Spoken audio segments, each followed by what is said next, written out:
warahmatullahi wabarakatuh. Alhamdulillah ala kulli hal, nahmaduhu wa nasta'inuhu wa nastaghfiruh wa natubu ilaih. Wa na'udzu billahi min syururi anfusina wa sayyiati a'malina. May yahdihillahu fala mudilla lahu wa may yudlil fala hadiya lahu. Kaum muslimin rahimakumullah, hadirin, kalau ada satu pertanyaan, kira-kira panjenengan dipanggil sebagai orang-orang yang beriman dengan dipanggil sebagai manusia biasa, kira-kira pilih mana?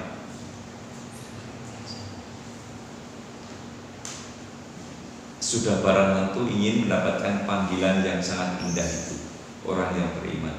Maka Allah kalau manggil katakan indah, ya ayyuhalladzina amanu, ya ayyuhalladzina amanu, wahai orang-orang yang beriman. Kalimat indah, halus. Nah, ketika sudah berbicara tentang kalimat beriman, itu Allah nanti akan menyampaikan kalau tidak perintah larangan. Untuk apa sebenarnya? Untuk kebahagiaan orang-orang itu sendiri, bukan untuk Allah. Maka kita bersyukur kehadiran Allah ya, sampai detik ini kita masih dikaruniai oleh Allah menjadi orang-orang yang tetap istiqomah di dalam iman kita, di dalam menegakkan dinullah, dinul Islam. Salam dan salam semoga senantiasa terlimpah kepada junjungan kita Nabi Muhammad Sallallahu Alaihi Wasallam, yang dengan bimbingannya itulah akan menghantarkan kehidupan setiap pengikutnya bisa menggapai kebahagiaan yang hakiki, kebahagiaan dunia dan akhirat apalagi. Semoga kita tergolong pada orang-orang yang mendapatkan kebahagiaan yang hakiki tadi, bahagia dunia, bahagia akhirat. Kaum muslimin, Rasulullah Sallallahu Alaihi Wasallam di dalam sebuah hadits yang diriwayatkan oleh Imam At-Tirmidzi dari Abu Sa'id Al-Khudri, ya, dari Abu Sa'id Al-Khudri, belum sabda, "Idza ra'aitumur rajula ya'tadul masjida fashhadu lahu bil iman."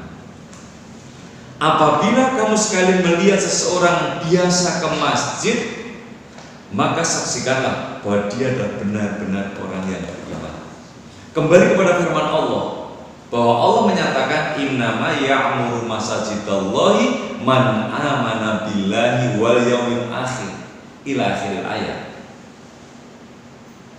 Jadi bisa menjadi persaksian kita bahwa orang yang tidak mau pergi ke masjid, ya, tidak mau pergi ke masjid, meskipun dia mengaku diri sebagai orang yang beragama Islam, masih perlu dipertanyakan keimanan. Loh kok begitu? Ya, bukankah ada orang, ya, orang Badui di dalam surah Al-Hujurat, ya, ayat yang ke-14 itu, kan kita diingatkan ada orang yang menghadap kepada Rasulullah menyatakan dirinya beriman, ya. Tetapi apa? Ditegur oleh Allah, sampaikan Muhammad, lan tu'minu walakin qulu aslamna.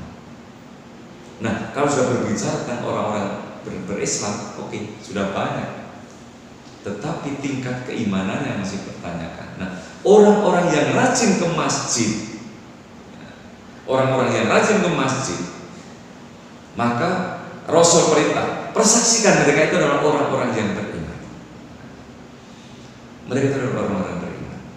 Nah, orang-orang yang beriman oleh Allah Subhanahu Wa Taala diberi jaminan, ya, diberi jaminan untuk mendapatkan kedudukan yang sangat-sangat mulia. Apa itu? Jannatul Firdaus. Coba kita perhatikan firman Allah, qad aflahal mu'minun. Nanti di bagian akhir, ya, ayat 11 itu disebutkan alladzina yarithunal firdaus hum fiha khalidun.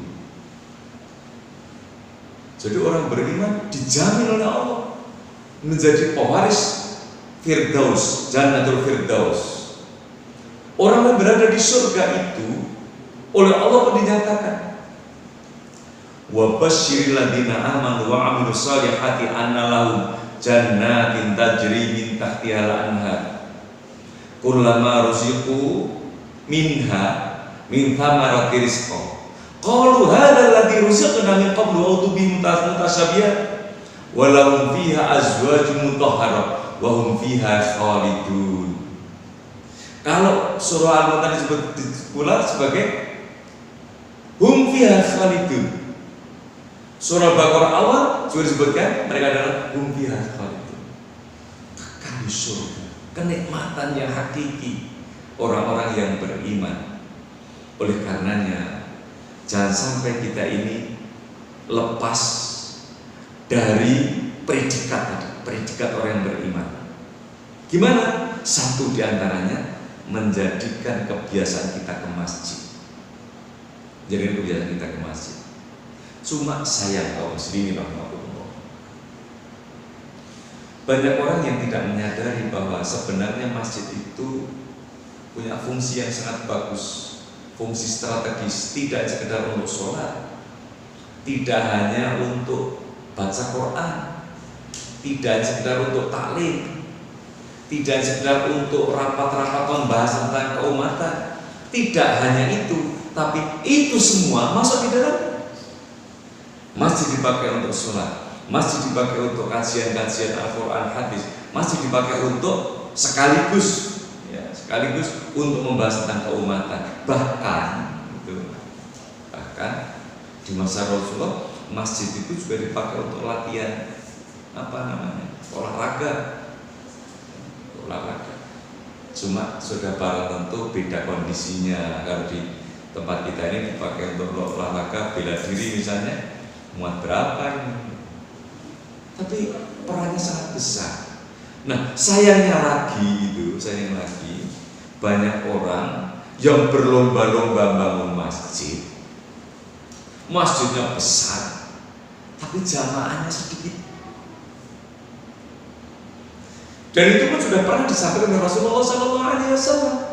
Nanti akan datang satu zaman terjadi itu. Sekarang sudah ada belum?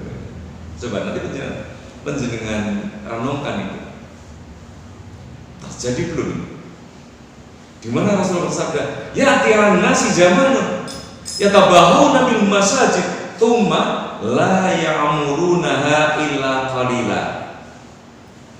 Ya tiran nasi zamanun yatabahuna bil masajid tsumma la ya'murunaha illa qalila. Sungguh akan datang satu zaman atau satu masa yang menimpa kepada umatku di mana mereka saling bermegah-megahan dengan membangun masjid, tetapi yang memakmurkannya hanya sedikit. Subuh, lagi-lagi saya dengar contoh subuh. Kalau kalian mengetahui seberapa banyak umat Islam, lihatlah pada hari raya. Jadi berapa banyak orang seperti itu di lapangan dimanapun penuh. Tapi kalau kalian ingin melihat mana orang-orang benar-benar beriman, lihatlah masjid-masjid dengan jamaah subuhnya. Sehingga kita bisa merasakan betul kalau yang namanya subuh itu isinya sedikit. Boleh jadi memang tingkat keimanan seseorang yang seperti itu. Nah, kembali, banyak yang lebih menekankan kepada pembangunan masjidnya. Padahal dibangunnya masjid itu dalam rangka apa sebenarnya? Membangunkan semangat umat supaya tegak kalimat Allah itu. Rasulullah SAW mengingatkan kepada kita, masjid tidak hanya sekedar untuk sholat, masjid tidak hanya sekedar untuk baca Quran, masjid tidak hanya sekedar untuk kajian-kajian, masjid tidak sekedar untuk latihan bela diri misalnya, tapi semua itu ada. Masjid dibangun untuk membahas keumatan sekalian. Quran akan saya ungkap sedikit ya tentang pentingnya kita pergi ke masjid dengan suka baca Quran. Jadi kalau adik-adik ya, khususnya adik-adik, ya tidak hanya adik-adik lah, semua kita ada peluang di masjid baca Quran. Kenapa? Nah, ini penting, ini penting. Rasulullah Shallallahu Alaihi Wasallam bersabda, afala yaldu ahadukum ilal masjidi faya'lamu aw yaqra'u ayataini min kitabillahi azza wa jalla khairul lahu min naqataini wa thalatun khairul lahu min thalatin wa arba'un khairul lahu min arba'in wa min a'dadihinna minal ibil. Ini kalau kita orientasi keduniaan ya. Hadis ini memberikan motivasi. Ternyata dunia ini tidak ada apa-apanya kalau kita mau memperhatikan pesan Nabi. Tidaklah salah seorang di antara kamu berangkat ke masjid untuk mengetahui atau membaca 2 ayat dari kitabullah. 2 ayat lebih baik baginya daripada 2 ekor unta. Panjenengan tidak masjid kemudian maca Quran ya. Misalnya setelah datang tahiyatul masjid kemudian ada kita mendengarkan dan menirukan muadzin, setelah itu doa ya, kemudian dilanjutkan dengan sholat rawatib misalnya. Masih ada waktu, ternyata imam belum datang baca Quran misalnya surah Al-Baqarah, Alif Lam Mim dzalikal kitabu la raiba fihi hudal lil muttaqin. 2 ayat itu nilainya lebih bagus daripada andai kata kita berkorban dengan 2 ekor unta. Dan 3 ayat lebih baik baginya daripada 3 ekor unta. Dan 4 ayat lebih baik baginya daripada 4 ekor unta. Begitu seterusnya sesuai dengan jumlah ayat lebih baik daripada unta-unta itu tadi. Hadis riwayat Muslim.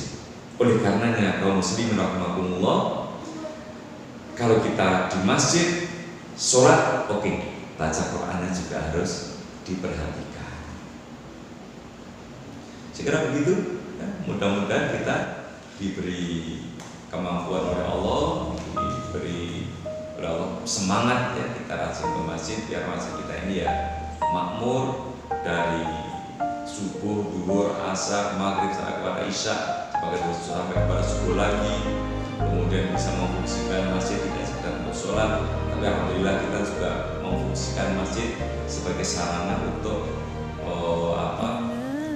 membahas tentang keumatan ya. Kita bisa memberikan santunan-santunan kepada jamaah kita, kemudian akhirnya kita bisa mempersatukan jamaah ya. Rasanya begitu indah lah kalau kita mau memaafkan masjid. Demikian, ada salah dan kekurangannya mohon maaf. Bila taufiq wal hidayah. Assalamualaikum.